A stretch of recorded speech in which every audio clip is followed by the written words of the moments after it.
कलयुग के लक्षण के संबंध में एक कथा प्रचलित है। इसके अनुसार द्वापर युग में जब पांडवों को जुए में छल से हराया जा चुका था और शर्त के अनुसार उन्हें वन में जाना था, तो उनके वन में जाने से पहले श्री कृष्ण उनसे मिलने आए। तब सहदेव ने उनसे पूछा, हे कृष्ण, हमने तो आज तक कोई पाप नहीं किया, फिर हमें ये कष्ट क्यों उठाने पड़ रहे हैं? तब कृष्ण ने कहा, प्रिय सहदेव, द्वापर युग अपने अंतिम चरण पर है। यह सब जो हो रहा है वो आने वाले कलयुग का प्रभाव है। इस पर युधिष्ठिर ने आश्चर्य से पूछा, वासुदेव, कलयुग तो अभी आया भी नहीं है और इतना भयंकर परिणाम, जब कलयुग प्रारंभ हो जाएगा तो क्या होगा? कृपया हमें कलयुग के काल की गति कैसी रहेगी यह बताने की कृपा करें। इस पर श्री कृष्ण ने कहा, आप सभी भाई वन में जाइए और जो कुछ भी आपको वन में दिखे आकर मुझे बताइए। उसी आधार पर मैं आपको कलयुग की गति बता पाऊंगा। श्री कृष्ण के ऐसा कहने पर पांचों भाई वन में अलग अलग दिशा में चल दिए। कुछ समय बाद जब सभी लौटे तो आश्चर्य से भरे हुए थे। कृष्ण ने मुस्कुराते हुए कहा, अब आप लोग एक एक करके बताइए कि आपने क्या क्या देखा। तब सभी भाइयों ने अपने आश्चर्यजनक अनुभव बताए। सबसे पहले युधिष्ठिर ने कहा कि हे माधव, मैंने एक 2 सूंड वाले गज को देखा, इसका क्या अर्थ है? तब श्री कृष्ण ने कहा, बड़े भैया, इसका अर्थ है कि कलयुग में ऐसे लोगों का राज्य होगा जो दोनों ओर से शोषण करेंगे, बोलेंगे कुछ और करेंगे कुछ, मन में कुछ और कर्म में कुछ और, ऐसे ही लोगों का राज्य होगा।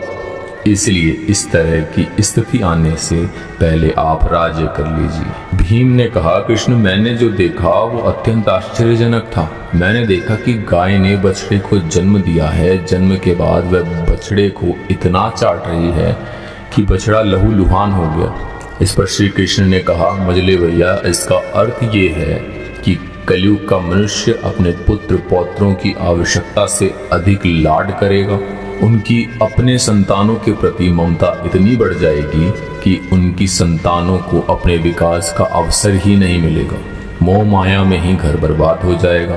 किसी का बेटा घर छोड़कर साधु बनेगा तो हजारों व्यक्ति दर्शन करेंगे, किंतु यदि अपना बेटा साधु बनता होगा तो रोएंगे कि मेरे बेटे का क्या होगा।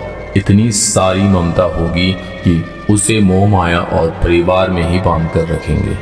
अर्जुन ने कहा कि हे माधव, मैंने जो देखा वह तो इससे भी कहीं ज्यादा आश्चर्यजनक था। मैंने देखा कि एक पक्षी के पंखों पर वेद की ऋचाएं लिखी हुई हैं और वह पक्षी मुर्दे का मांस खा रहा है। इसका क्या अर्थ है?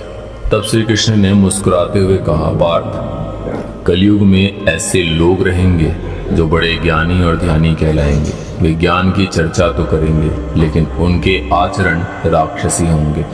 बड़े पंडित और विद्वान कहलाएंगे, किंतु वे यही देखते रहेंगे कौन सा मनुष्य मरे और हमारे नाम से संपत्ति कर जाए।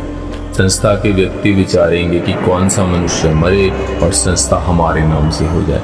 हर जाति धर्म के प्रमुख पद पर बैठे विचार करेंगे कि कब किसका श्राद्ध हो और कब किस पद से हटे, हम उस पर चलें। चाहे कितने भी बड़े लोग होंगे, किंतु उनकी दृष्टि तो धन और पद के ऊपर ही रहेगी। ऐसे लोगों की बहुतायत हो जाएगी, कोई कोई विरला ही संत पुरुष होगा। नकुल ने कहा, भैया, मैंने देखा कि एक पहाड़ के ऊपर से एक बड़ी सी शिला लुढ़कती हुई आती है। अब नकुल जी काफी आश्चर्यजनक स्थिति में कह रहे हैं और कितने ही विशालकाय वृक्ष और शिलाओं से टकराकर उनको नीचे गिराते हुए आगे बढ़ जाती है। विशालकाय वृक्ष और शिलाएं भी उसे रोक ना सके।